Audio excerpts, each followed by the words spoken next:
Good evening, everybody. A lot of people, lots of questions. I'll probably try to make a few sections of this conversation, and then after each section, maybe just give time for a couple of questions. I already met Bill today, and I was wondering, since I received the first email from the organizers mentioning your name, and then, of course, we exchanged a couple of mails, then I Googled you intensively for the last week, and then our phones were at the same location today a couple of times. Would any of this information do something in your big fat-ass graph? Well, yeah. Now you're right in there with me as a part of the conspiracy. You know, we're all a part of this conspiracy. Yeah. So only three of us. I'm the target. So now you being in direct contact with me in association physically. I mean, the GPS of our cell phones say we're right together there. So sure. Yeah. Does it only means for me or all the rest of people? They can also do that with everybody else here. Yeah. Okay. But it's just a matter of organizing all the data that comes in from GPS. The program, if you want to look at it on the web, it's called Treasure Map. If you Google Treasure Map and NSA, it's one word, Treasure Map. The objective of Treasure Map is to trace the location of every device on the network 24 hours a day, which means they want to, in my estimate, is about 4 billion people using phones and email and computers. They want to locate every minute of every day where those 4 billion people are. So you're all here with me. And as you mentioned, those billions of people and communications and devices, they're all finite compared to the number of atoms of space. It's easy. Yeah, it's just a matter of keeping it all organized and indexed, that's all. Just a database. Yeah. Well, we had a very similar conversation a year ago. I think it was when Citizen 4 was here, in premiere. And one of the first things I wanted to ask both of you is, we all know the anecdote about how Snowden contacted first Glenn Greenwald and sent him some PGP emails saying, well, this is probably the biggest story in your journalist career, but just you have to read your email.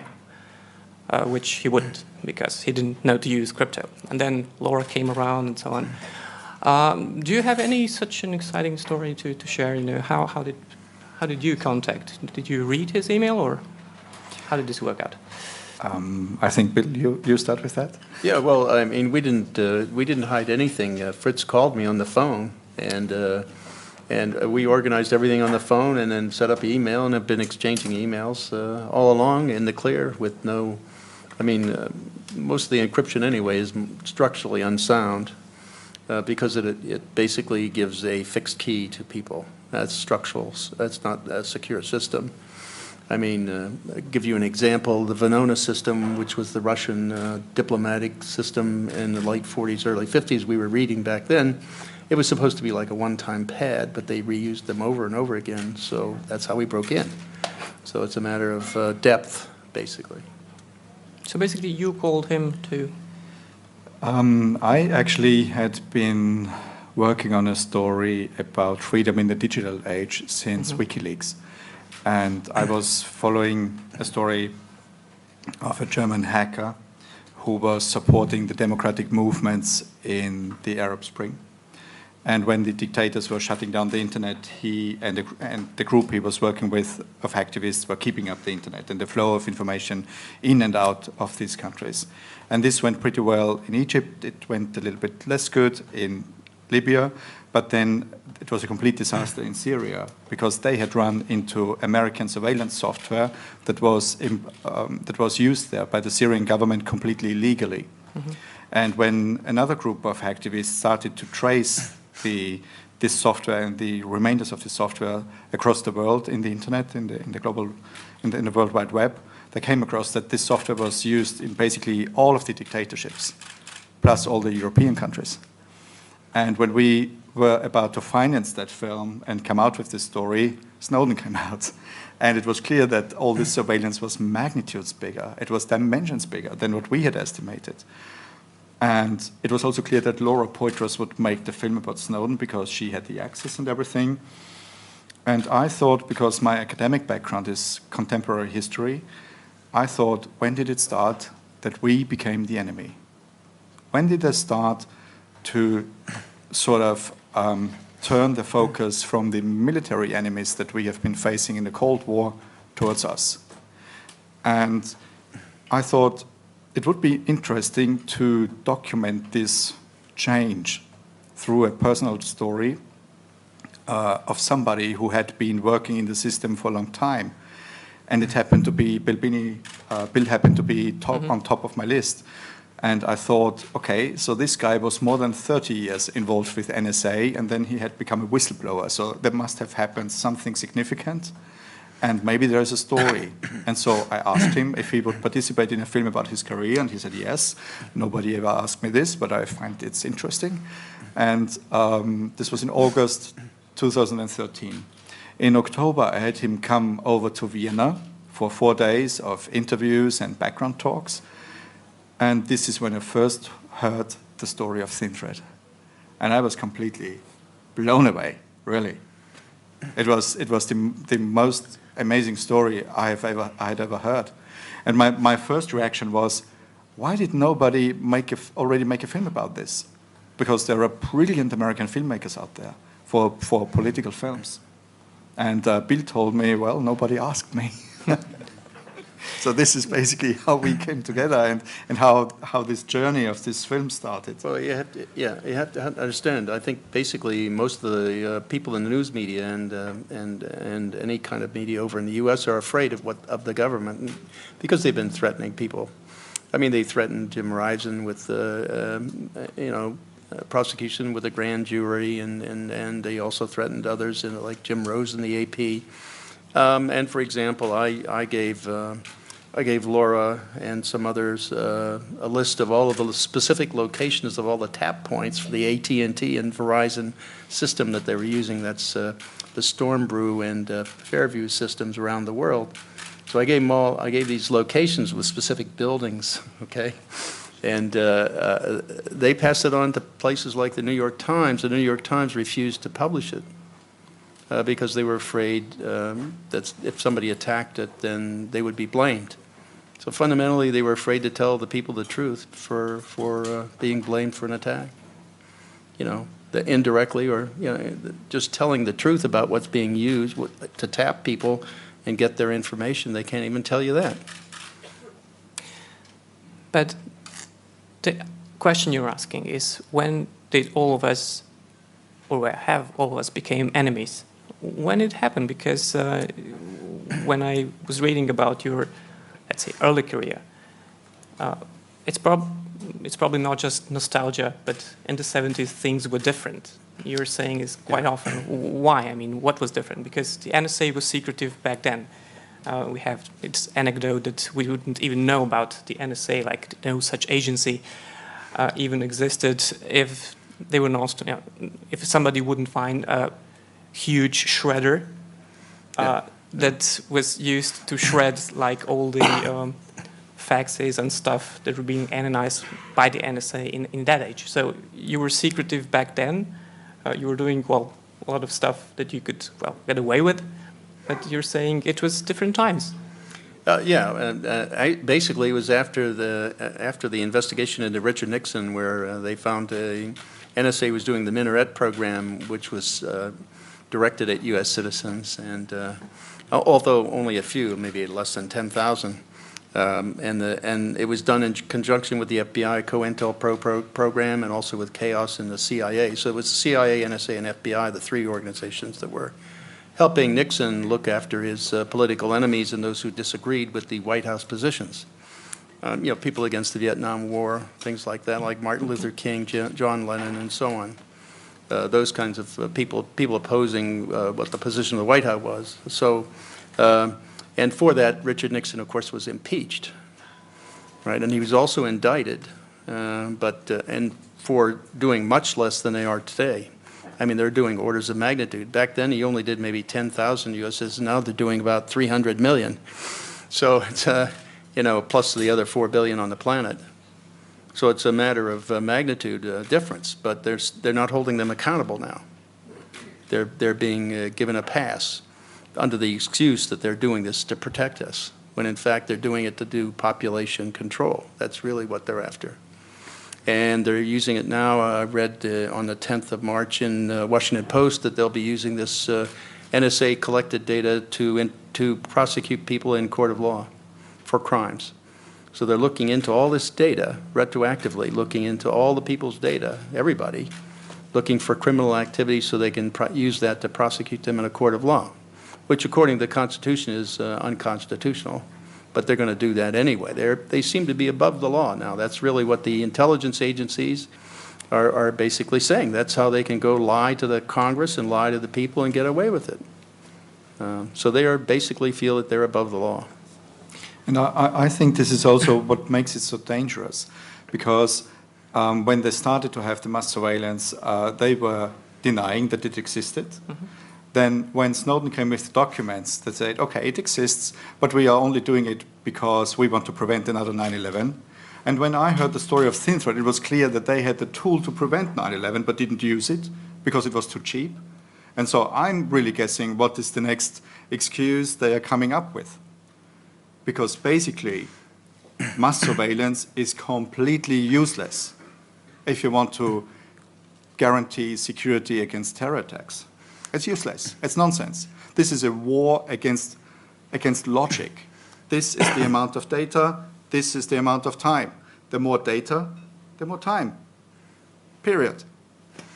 Yeah, it's a bulk acquisition of data has been basically the consequence of that is that people die first and then they focus in on the data once they know who did it. They've got lots of data on everybody, so then they can retroactively look into that and see who was associated with them, then go after them that way. But they have too much data. I mean, my estimate was if you included, took all the Five Eyes countries and the other 8 or so countries that are participating with them in this massive surveillance program, they probably could assemble 20,000 analysts, and those 20,000 analysts are looking at roughly 4 billion people. So if you divide it out, each analyst has to look at 200,000 people. That's impossible. And so what happens is they can't find the data that would tell them, or if they looked at it, if they focused, they could find the problem. But if they look at all the data that is dumped on them every day, they can't get to the data that might give them warning of an impending attack, so they can't stop it. So what happens? People die first, like in Paris or London or Madrid or Boston or California or anywhere. Or 9/11, all of that. And they don't. And then afterward, they say, "Oh yeah, we knew about these people." Well, if you knew about them, why didn't you stop them before they did it? That's the point. If you focused and did a professional, disciplined job, you could do that. That's not what they're doing now. They're doing this bulk acquisition. Why? Because it costs 100 times as much to do bulk acquisition as it does a targeted approach. That's why. And all these corporations are feeding off that, and we pay for that through our taxes and our lives. Why is prediction so hard and yet so easy? Because we see most of it, even if we want to analyze financial crisis, if you want to analyze everything, all we see is, or hear about is this retroactive analysis.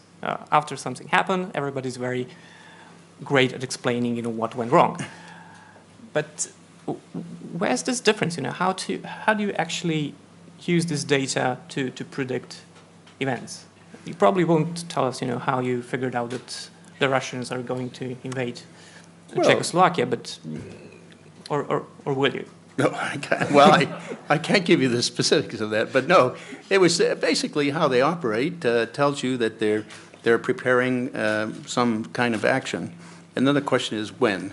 Mm-hmm. Okay, so you can think of, like, for example, in Afghanistan, it was like it was very clear that a couple of weeks before the real invasion, they were going to do something. So the question is now, when are they going to do it? Well, you have to look ahead and say, well, what's their likely date and time they do it? Well, since it was just before, early December, of why the next date that would be most likely would be Christmas Eve. Why? Because that's when everybody in the West is asleep, right? We're all celebrating Christmas, we're at home with the kids, you know, and all that. And so that's the time to do it. It's either that or on a weekend, Saturday night, you know, just before Sunday, where people are getting ready to go to church, you know, things like that. They're not at work. Those kinds of dates, holidays, any holiday, anything that's close, you try to work at it that way. And so in Afghanistan, they went at I said midnight, but they went at 2300 hours, which is 1 hour off, into Afghanistan in a blinding snowstorm, right? So, but I mean, it was because we were asleep. Well, it sounds very reasonable. Yeah. One of the things in the film, It's human behavior. as you were saying, one of the things, well, in the film, it was obvious that you were first disappointed as a citizen, Yeah. and probably as American. But here, you can also, it's hard to miss your disappointment as an engineer, creating something that could help, you know, the decision maker to make rational decisions. But when you're saying that you could have prevented 9/11, you also could have prevented, you know, this invasion in Vietnam. But the generals wouldn't listen. Do you think the data, or, well, giving relevant data to people who make decisions is enough today, or not? Well, Is it the wishful thinking of an engineer? See, it would be if you held them accountable. The problem was nobody's being held accountable. Mm-hmm. That's the problem. I mean, if we, for example, fired all those generals after the Tet Offensive, other generals would pay attention. If we had tried Richard Nixon instead of letting him get pardoned, I mean, would the presidents after him have done what they did? No. Why? Because they would see that the precedent was there that they would be prosecuted for their crimes. So if you don't hold people accountable, it's human nature to continue doing what they have done and even make it worse, which is what's happened. So I blame all this on Jerry Ford because he pardoned Richard Nixon. And as a result, that said to every president, for anything you do, you have a get-out-of-jail-free card. It's the next president. Why? Because he can pardon you, and he wants to do anything he wants or he deems necessary. And so therefore, he's depending on the president succeeding him to pardon him if he needs a pardon. So, but that sets that precedence and the process. So basically, you need two ingredients. First, generals that can get away with it, and politicians that can get away with it. Yeah. You were saying? So I think, you know, if we are looking towards reform, how can we get all of this under control? I think there is a technical side to it, which actually was already solved by Billom Binneyem in the 90s. Yeah. Too cheaply? Too cheaply, but so you would have to make it more expensive so that it fits the overall I could use $1 million or $2 million extra. But, you know, but then there's a legal side to it. And the legal side is you have these very powerful tools, and it's allocated within 1 or 2 ministries in the executive branch of government. So I think this is wrong doing it, because you cannot guarantee checks and balances anymore. And what you have is a complete overreach of the executive branch of government in regard to the other 2 branches, which is the legislative, which is the parliament, or Congress in America, and the judicative part, the courts. So if we want to have a real reform of this entire surveillance system, so that it fits with democracy and democratic standards, of course, the government is the one to execute it, but there needs to be a proper control by the parliaments, and anything needs to go through the court system. And it's technically feasible. It's possible to do so. It's possible to have all these warning systems in place, even if you have encryption all over the place. These things are doable now. So this is the kind of thing that we want to, that we also want to direct the audience of the film tour. You know, the film ends somehow depressing, but this is just the first act of a bigger story, and now the second act starts in real life. And the second act is to pressure for reform. And this is not just an American story. This is a story that is also a European story. It's the story of any democracy. Because if we are not paying attention, we are losing democracy. And, you know, it happened in history that democracy got lost. So it should not happen again. And I think the most important steps towards this is to first disclose what is in this report that is mentioned in the film, this report by the Department of Defense Inspector General in America. But then there is also knowledge about thin thread in Europe, because Germany, Sweden, Denmark, Norway, and the UK were participating in the program. They had knowledge about thin thread and the different components of thin thread. So what we need to do in Europe is to put pressure on those governments to come up with the truth. Stop lying to us. Get real. We have threats out there. We want to be protected. Everybody wants it, but not at the cost of losing our democracies and our freedoms. And the other thing that we have in mind and that we are planning is go through the European path. So we will have a screening in the European Parliament next week on Tuesday. No, on Tuesday. So on the 22nd of March, we will have a screening in the European Parliament, and we hope that this is a first step to get a big committee investigating alternatives to mass surveillance going on the European level. And of course, any pressure that can be put upon the members of the European Parliament in their own countries, so also in Slovenia, in Austria, in Germany, in France, in Spain, anywhere, is valuable. And it's a big support for us. But actually not for us, but for all of us, because this is our cause. You know, this is our reality.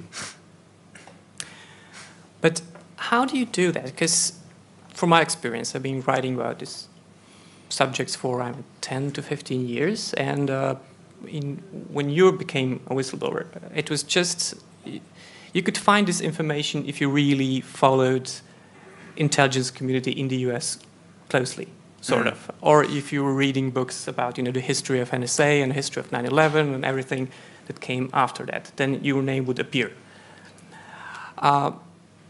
And that would be it. I mean, and you would be left with this report with 98% of information missing. Then Snowden came along. What and why did Snowden effect being so dramatic? What was different a couple of years ago compared to when you did, well, a similar thing in a way? Yeah, the basic difference was that Snowden took material that was irrefutable out with him and made it public. It was irrefutable. I mean, these are the government's slides about their own programs. It's hard for them to deny it, although Bob Litt in the CPDP last month did attempt to do that. Of course, I shook my head. No, these are their programs. You know, how can you deny this? You know, it's not something that they can deny. And now they're starting to openly talk a little more about it. But they attempted to stop me from talking about the Snowden material too, because I thought it was my position, since I recognized everything, a good deal of the stuff that was designed by me in there. So I felt it was my responsibility to try to explain this to people so they understood what this really meant and what this meant in terms of what they were doing to us all. General Clapper, the Director of National Intelligence, issued an order to, shortly after I started doing that, he issued an order out to all current and former employees of the intelligence community that they were not permitted to talk about any of the Snowden material in public. So I answered him in the National Press Club, in all the major news agencies. They didn't publish it, but I answered him. I said, I do not give up my First Amendment right to talk about anything in the public domain for anybody. And I haven't heard from Clapper since. But that just shows you the intent on these people. They just want everything to be quiet. They don't want anybody to know anything. They want you to be uninformed. They also don't want the Congress to be informed. I mean, the same thing was true in the U.S. Congress. I mean, that's why Representatives Amos and Conyers formed a coalition in 2014 to unfund NSA, because they realized that they were being lied to by the agencies and by the White House and by the intelligence committees in the House and Senate. And so they started to get a coalition of people separate from all the committees together to to unfund NSA, and I was supposed to brief them at a certain time. So when they published that in the congressional record that I was coming down to do that, President Obama called a meeting of all of the Democrats in the House at that time. So the meeting was canceled, and it was shortly before the vote. So they had the vote without being informed about anything by me or anybody who knew about this material. So they lost the vote by 12 votes out of 435 in the House. That's not bad for a first cut. So the administration started to realize that they were being threatened by people who were revolting in Congress, and so they tried to make some changes to the existing intelligence structure, none of which have been effective, I might add. For example, let me just take a simple point, that the president said he was going to limit NSA analysts from, and they never talked about FBI or CIA because they're also using the data, and there's no oversight of them at all. So he said he was going to limit the use of NSA data by NSA analysts to go 2 hops away. So, but 2 hops means, and NSA supported this, and so did all the rest of them. They thought this is great. Well, that's because if the first hop is to Google, you know, for example, the next hop from Google out is to maybe 1 billion people every day. So over a couple of days, that's all 4 billion people in the world. So you're 2 hops from everybody. That means the NSA gets to do everything. And it's certified we're only going 2 hops, you know. So isn't everybody happy now? We're meeting the law, okay? But that still means we get to do everybody. How does this briefing look like? Let's imagine that you're Obama and you're being elected, saying that I will reform the NSA. Who would visit him saying it's a really bad idea? How does this work? Yeah, it's basically the directors of NSA, CIA, and the director of national intelligence and his national security advisors. Because I've been talking to some people who were, you know, working as members of parliament commissions, saying that, well, it's really hard. I mean, they can be really convincing, and you have no idea what they're doing. And that's the point. They can bring you to the offices or show you a lot of computers with blinking lights and saying, "See, we don't do anything here." Well, the lights blink. Yeah, the lights blink, and they would blink otherwise. And how do you, again, as a filmmaker, tackle this story? Because it's really, even for, you know, if you try to write a story, then you have some more options. But if you're a filmmaker, what do you do with all those lights and some characters on screen and some people typing? How do you make a big story out of it? Because it's really hard to explain, you know, what's... I mean, just go and watch the film. I mean, that's the thing. It's not about the blinking lights. It's not about the technology. It's about the human story in it. It's always about the human story. Because in the end, we're all humans. People think of these intelligence agencies and the secret services that they are like unfailable and they are completely, you know, like these very neat organizations doing anything right. No, they are run by human beings and they are behaving like organizations that are run by human beings with all the errors and all the mistakes and all the human characteristics. And in this case, it's a story about you know, blown up egos, if you look at Michael Hayden, about greed, if you look at Sam Wisner, about technical incompetence, if you look at Maureen Baginski, you know, and the mix makes it. And it's not about a conspiracy by somebody. I think, and I'm a historian, and I've studied a lot of historical events, especially coming from Austria. We have a clear focus on what got us into the Nazi period. And in the end, shit happens because it happens, and somebody's making a profit out of it. And there is no conspiracy, but it's everybody's duty to kind of oppose these kind of events. That's it. At the end of the day, you have to make a decision. Are you being part of one gang or of the other gang? That's it. You know? At the end of the day, it's about black or white. For most of the time, it's about gray zones, you know, and it's not really that, it's not really bad, it's not really good, but at the end of the day, everybody in his life has to take a decision. If he's following, if he's leaving the path of of the good and joining the bad, or if he isn't. Motivations can be whatever motivations, but it's this choice. And what I wanted to tell with the film is the story of somebody keeping up the good values, the values that made us these open societies that we are. And it's a good American because he's American. But it basically, I think you got it right with this goes to my distributor here. I mean, I think you got it perfectly right with the title that you chose for the Slovenian release of the film. It's about being a good citizen.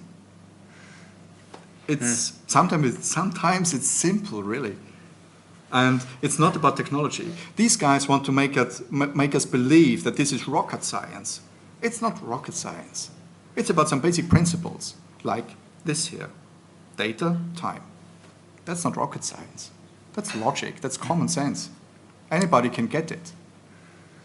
In fact, just to be sure that everybody understands how to do a targeted approach, we're going to publish how to do it on the website. Yes, soon.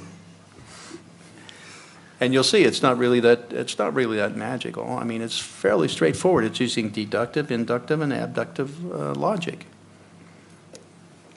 Yes, but you data people, you just see logic in this. But if you're communicating to other people, how hard do you find it explaining to people who don't really know how to build a database and how to search for data, how to make relational links and databases? We found, for example, inside NSA, we would have to give briefings on thin thread about 4 or 5 times to people before they got it. So that's, 4 or 5 repetitions, and they finally pick up on it. That's inside NSA. Congress, we have yet to succeed, This is why we're trying to publish this. Exactly. Because so we were meeting with representatives of the Austrian Parliament who were on the Intelligence Committee of the Austrian Parliament from all the different parties. And of course, they are very scared about ISIS. I think ISIS in that respect may really foster reform because now it's getting real. So since the Paris attacks, we know this is not a game. This is not something that happens in a faraway place. It happens next door and it can happen to us. So they are really scared that it happens in Austria. So they have been taking Bill's input really seriously. The problem was, we thought that it would be enough to get out the right ideas, but they were actually asking for a manual how to implement it. So Bill and Kirk Wiebe were now sitting down to write the manual, more or less, on how to implement it. But it's good that they are asking, because, as you said, I mean, politicians don't have the technical understanding, and very probably they don't have the knowledge about all these consequences that derive from their decisions in this very particular specific thing that they have to decide upon. So, we are. I don't know. I mean, I think it's a first step, and then of course, if one country starts with that, there is no excuse for any country not to do the same. But it sounds like such a disappointment for all, who believe in conspiracy theories, just clueless people making stupid decisions. No mastermind because there is no master, no mind. Yes, I refer to NSA as the Borg collective, if you all are Star Trekkies. They all share one brain cell. But you see, I mean, mostly in these after these screenings, there's at least one person asking about building number 7 in 9/11. Yeah. And has it ever come to anybody's mind that there is something like corruption in construction? It's happening all over the place. So maybe it was just not built the way it should have been built. This kind of people are thinking that there is somebody planning something up there, above everybody and being just so brilliant to manage that everybody's following his intentions. I mean, if you think logically about your own life, any given day, you make your plans in the morning, and how many of these plans do you really carry out? Because they are colliding with everybody else's plans. It's impossible. There is no conspiracy. It does not exist. It never existed. But I would add, though, that NIST did a very bad job investigating that event. They did a very unscientific investigation. They simply ignored facts or things that happened that they should have explained. And if they did that, there wouldn't be these conspiracy theories. They should have said, even if you can't explain something, you would say, yeah, we saw this, but we don't really know what that means. That's fair enough. Okay, but at least they should address it. And by ignoring certain things, that made people very suspicious. That's the problem. So it's very sloppy science, that's all. I think, you know, the real shocking thing for me when making the film, and this is also what I wanted to express with the film, was not that 9/11 happened. It was the reaction to 9/11. You know, that somebody could be just so immoral and so unhuman in the first reaction to think about money first. This is beyond my understanding. Yeah. This is completely beyond my understanding.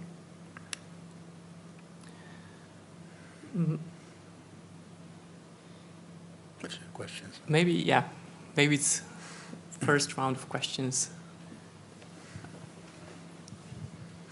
Let me just go back to the history a little bit. You talked about the Vietnam generals that ignored your report.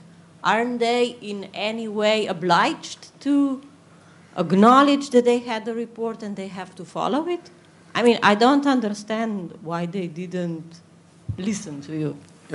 Except for the reason you gave, the arrogance. But it wasn't me personally that wrote the report, so, but the reports were issued and they get them on distribution.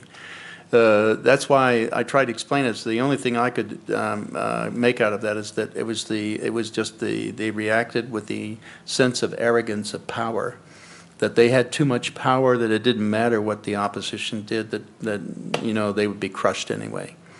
So they felt that they were above it and that they had the power to handle anything. So it didn't matter what the opposition did. So I think there was...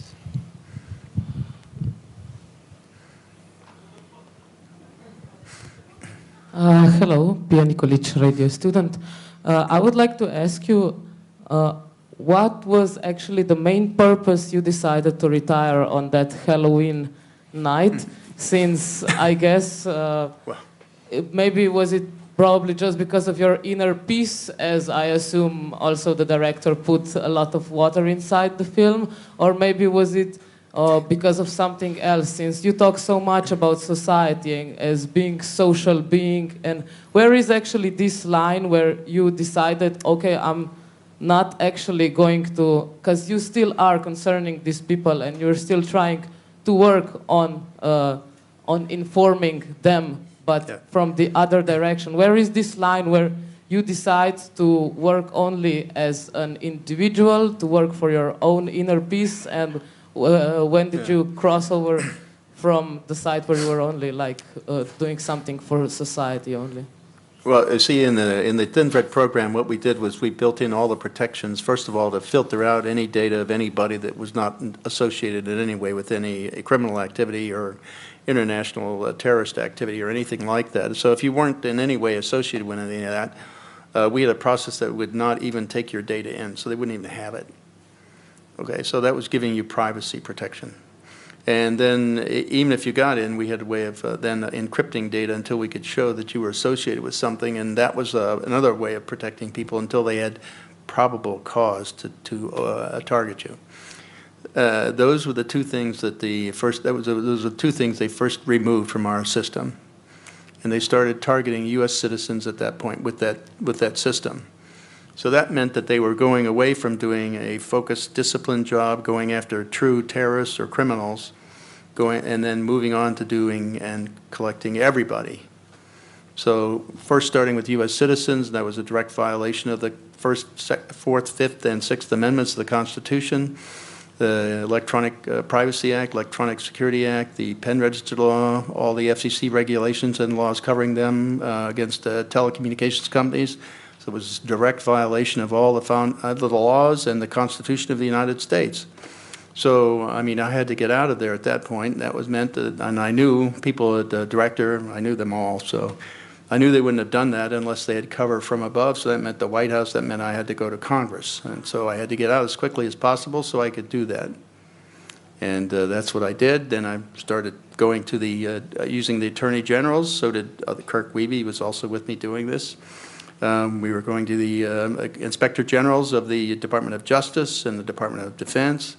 Those were all the proper channels to do this kind of complaining. And we followed those from 2001 through 2007. And then we also started talking to other members of Congress, which really got them irritated, of course, because we were spreading the knowledge of their crimes into Congress and people who could do something about it. And that's when they sent the FBI at us to silence us. And then they tried, they used the Department of Justice to attempt to prosecute us for 35 years, put us in jail under the Espionage Act, claiming that we were those who had leaked to the New York Times on the warrantless wiretapping program in 2005. Which they knew already Thomas Tam was the source of that. They also knew from the Stellar Wind program, which is a domestic spying component of the bulk acquisition, that we didn't know, we had no contact whatsoever with anybody in the, so they already knew, and that was a fabrication on their part. And so I caught them several times on it, and they stopped. And then the third time they said I told our lawyer that they were going to prosecute us, and I said, that's the last straw. And so now I said, okay, here's where I'm going to attack you. And I had assembled all this evidence of malicious prosecution on them. So I've told the story a number of times, but I'll tell it again in case you haven't heard it. So I called Tom Drake because I knew his phone was tapped by the FBI. So, and I said, Tom, our lawyers said they're going to indict us all on this conspiracy charge with our meeting and so on. So I said, here's all the evidence. I'm going to charge them with malicious prosecution. Here's all the evidence that I've assembled.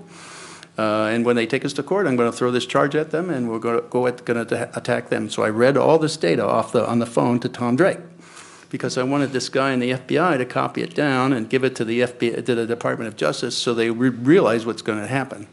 So it was like one day, our lawyer told us they were going to indict us. 2 days later, I called Tom Drake.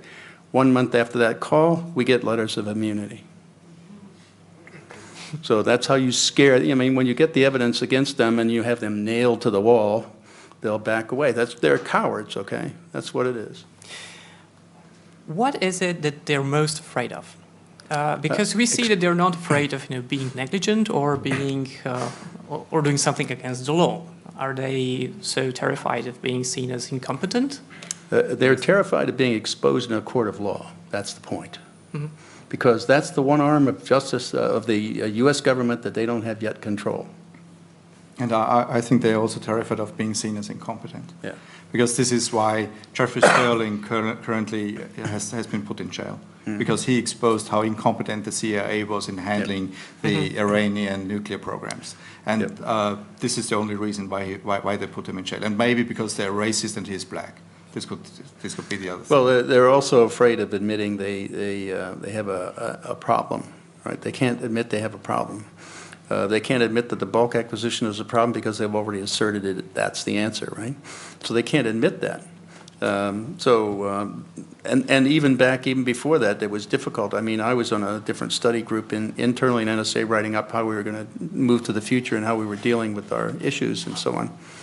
And I wrote down all the problems from Congress that the Congress said we have, and anybody else in government said we had, and I wrote down what we were doing against each problem. And I sent that forward, and the director came back, as well as all the armed forces. They came back and said, you can't say that because we can't admit we have a problem. So they took all that out. I said, but we're telling you how we're going to deal with these problems so they won't say we have these problems. They said, no, we can't admit it. So they can't admit a problem. It's like an alcoholic. If you can't admit you're an alcoholic, you can't address it, you can't solve it. So all these problems they have, they can't admit they have, they still have, and will still have until they address them. So basically, we're voting our politicians because we believe that they have all the answers for our problems. And they're relying to intelligence community, which again believes it has all the answers for every problem. Yeah. And nobody dares to admit it. And there's no verification process. That's the one thing that's missing in all of this, in every government of the world. There's no way of verifying what any of the intelligence agencies are doing. Because, for example, in the United States, the NSA is totally exempt from auditing. The government does not audit the money they give to NSA. Internally, the Inspector General of the NSA can look at a program or a finite amount and do an audit on it. But that's the capacity limit that he's got. They give the NSA about $10 billion a year, and there's no accountability for how they spend it. Wouldn't you like to have a job like that? I mean, if I could give you $10 billion a year and you say, protect me, go spend this money, wouldn't that be a nice job to have? I have a question about the legal regulations in the United States. So it's very clear nobody is allowed to listen to what you talk on your telephone or what you write, except there is a court order. How is with metadata?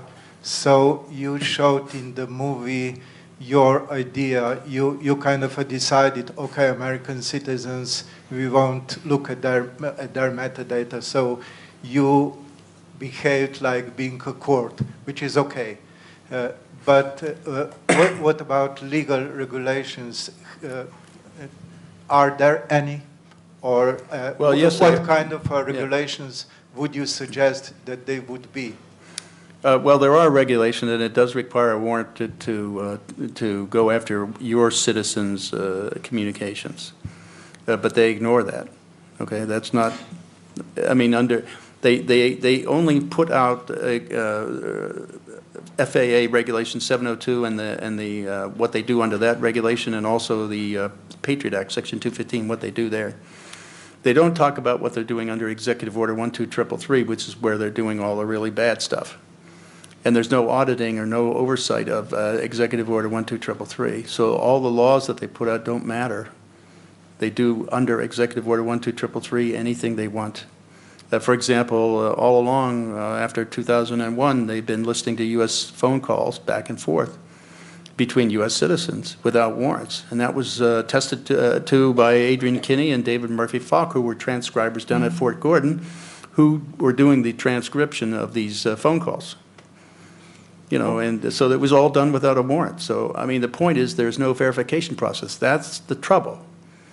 We need a really a clear, reliable verification process of what those agencies are doing. Otherwise, no government has control of them at all. So what is your suggestion? The suggestion we put into the President of the United States in January of 2014 was how to fix NSA. It's on the web. The process was to have a verification process where you would take people like hackers, clear them through a clearance process, and give them the clearances and authority to go into any agency at any time, look at any database and any process that any analyst was using, so they can verify what they're doing and what data they've got. There's no other way to do it. You have to do that kind of thing, otherwise you can't verify what they're doing. So what you're saying is that you have good legislation, but bad verification? Yeah. Yes. Only Right. that? Right. Interesting.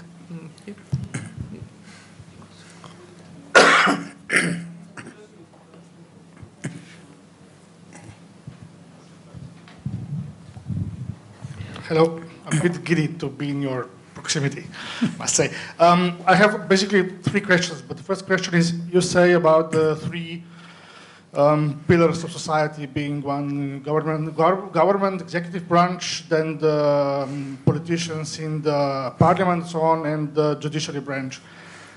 We've known about the FISA court or the stamp agency, so-called, because they've stamped everything they're put out. There's sort of this secret, I don't know, allowance to listen to USA. And is this FISA court part of the judicial branch? No, it's an Article 2 court.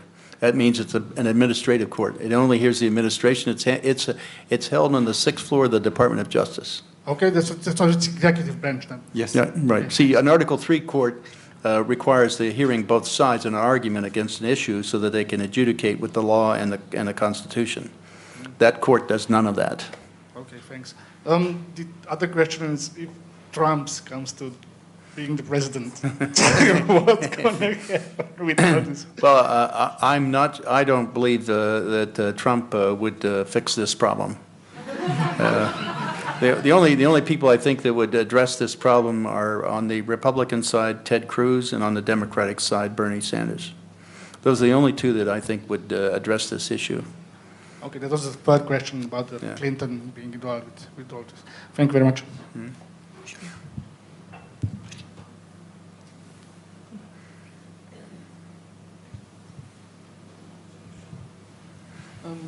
So you said the reason 9/11 wasn't prevented was because of greed of some high-ranking individuals in the NSA.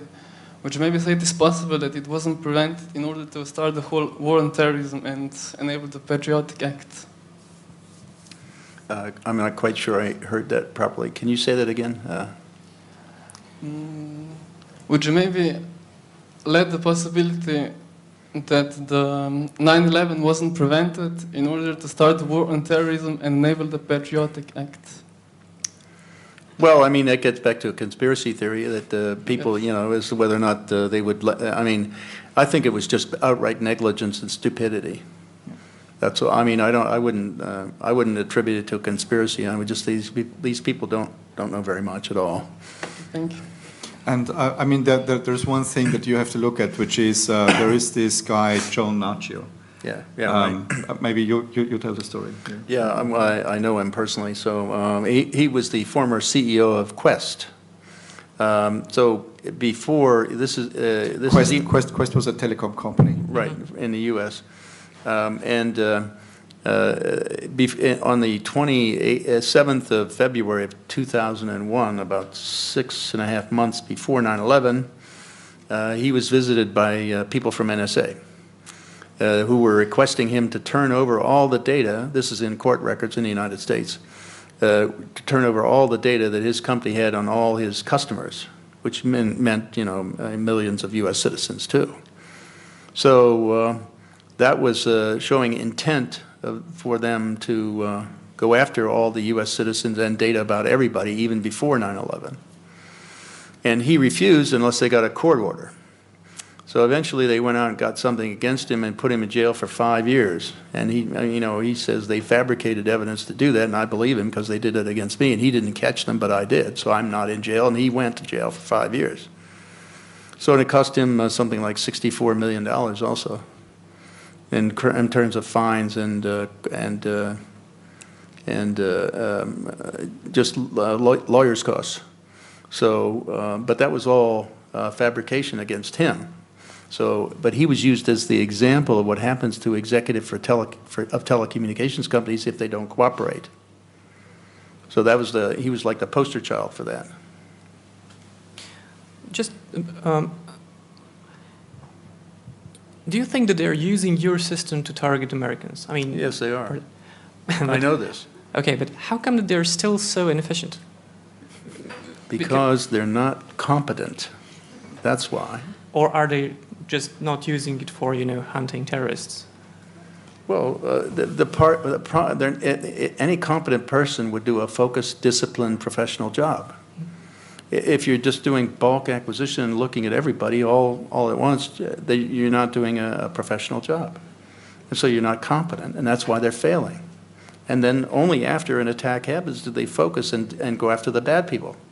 Then they're doing a professional job. But it's a forensic, that's a police job. That's not an intelligence job. The intelligence is supposed to warn of impending attacks, so somebody can do something to prevent it.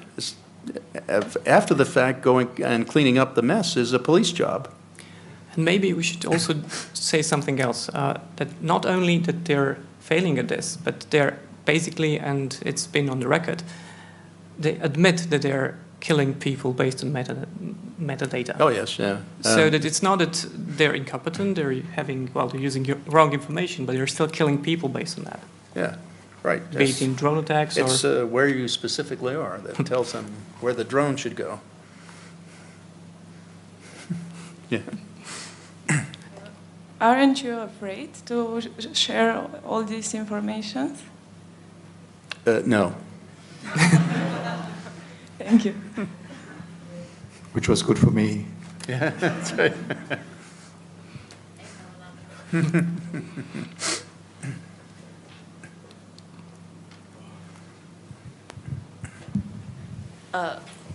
I also can't understand why the Trailblaze people just didn't go to you and say, okay, you work for us and we'll have this great program. I mean, yeah. Or just take it? Yeah, or just take it, yeah. Right, And that's use what something that works. That's why I said in the movie, I couldn't understand why they didn't take it just for risk mitigation, you know? Because it works, they should put something out that works, so if they can better it, fine, you know? Yeah, that's a So reasonable... that puzzles you too. A reasonable person would do that, but remember, the Trailblazer program was populated with contractors, about 500 of them at that time. So the goal was not to prevent or to provide security. The goal was really to make money, as much money as you could.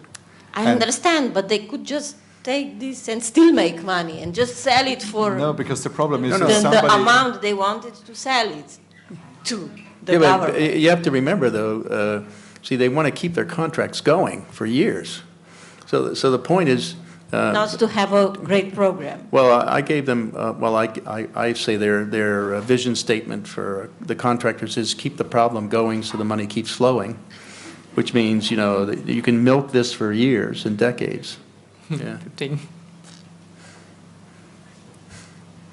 Can you just take a couple of, maybe 2 more questions? Okay, just another question from me. I've noticed what WikiLeaks began and the Snowden affair and so on. The main brouhaha about collecting data in USA was about US citizens, and nobody cares in the USA, at least, for everybody else in the world. Where's your state on this matter?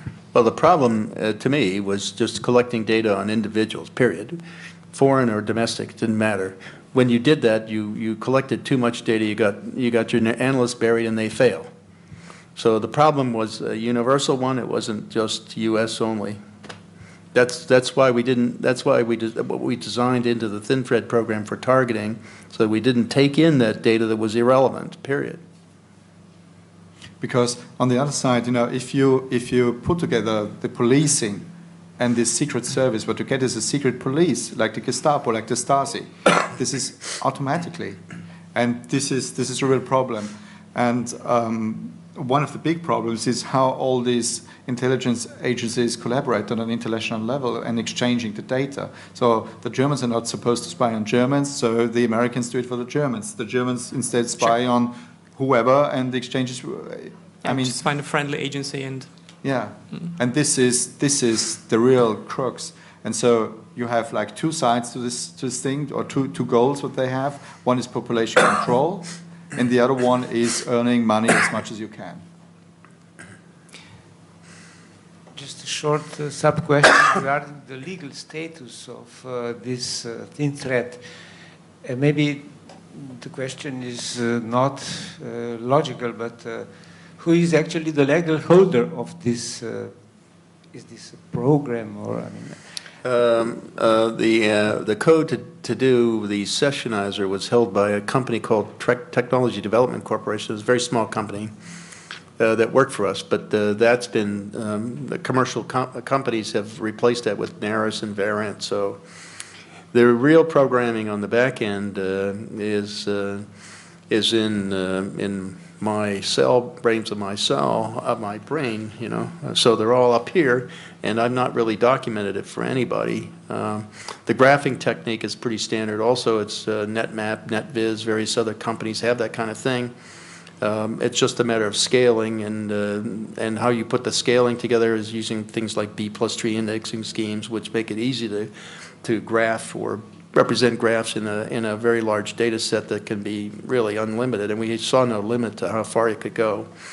So that's not really that's like 60-year-old technology, but the real ideas are not yet documented for anybody, and so therefore it's open, and that's why we're going to start pushing them onto the website. So we're going to start talking about it and putting out designs on how to put it into an entire enterprise. So it'll be there for everybody. And they can't deny that it doesn't exist, you know. 2 final questions, one for each of you. What would the story be like if you chose not Mr. Bill, but one of your co-patriots, namely Max Schrems? The guy, well, the student who sued Facebook. You have different actors. You don't have the state. You don't have, the secret data. You have a commercial company that pretty much owns the social networking. Oh, I mean, the Max Schremm story is a great story. I mean, the thing is, I just happened to meet Bill first, but a friend of mine is developing, and I'm going to produce this film about a company called Hacking Team in Italy, and we have a very good story of one of their collaborators, how he from working on artificial intelligence on the university or in Italy on the Center for National Research Center, and then got drawn to this company. And first he thought he was chasing Al Qaeda, but then it became clear that he was chasing journalists and oppositional parties and groups in dictatorships or in very rough democracies.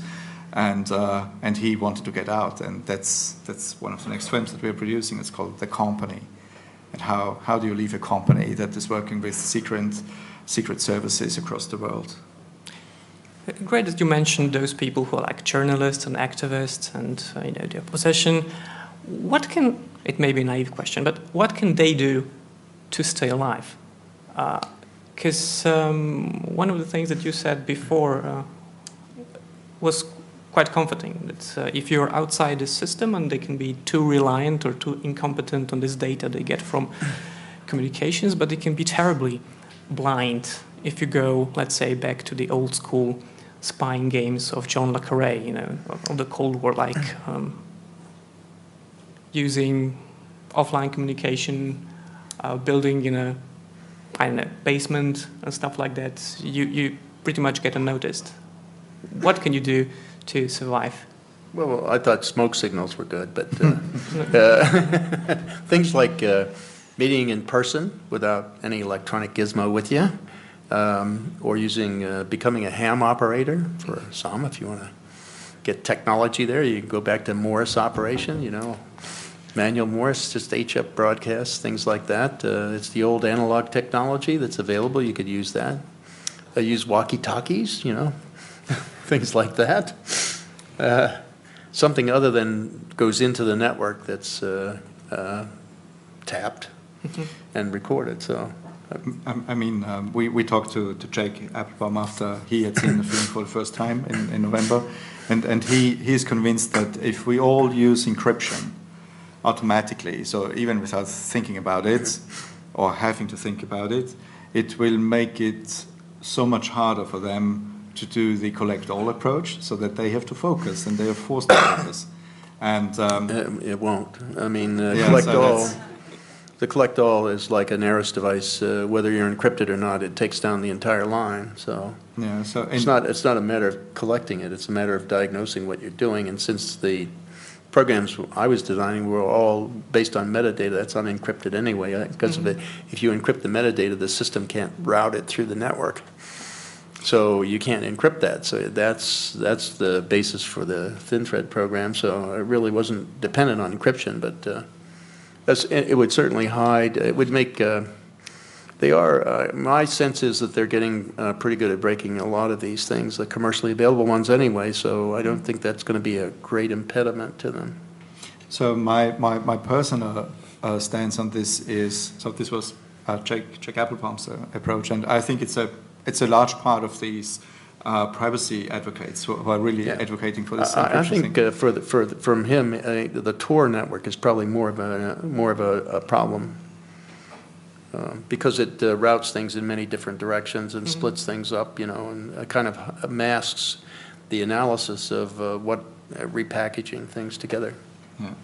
So my personal stance is the privacy in the analog age, when we were still writing letters by hand and putting it into an envelope and sending it from A to B, the solution to guarantee the privacy was not the unbreakable envelope. Or a safe. It was the legal consequences for those who broke the envelope. And this is what we need to put in place. So you need to put in place apps that clearly say if something has been intercepted or had been illegally digested, and then go after the guys who did it and put them in jail. And if you do this with a couple of them, I think it will stop slowly. I would also point out that in the United States, they're photographing the externals of all the envelopes in the mail. That gets the to and the from. It's like a phone call that gets your social network and in the mail.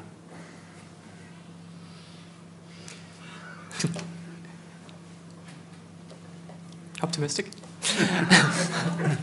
Well, thank you both, gentlemen, and thank you all for listening to us. It's complicated, it's hard to explain, but it's not incomprehensible. So if you get the basics, if you use reason, common logic, and then just, well, learn a couple of technical stuff, things become much clearer than before. So thank you.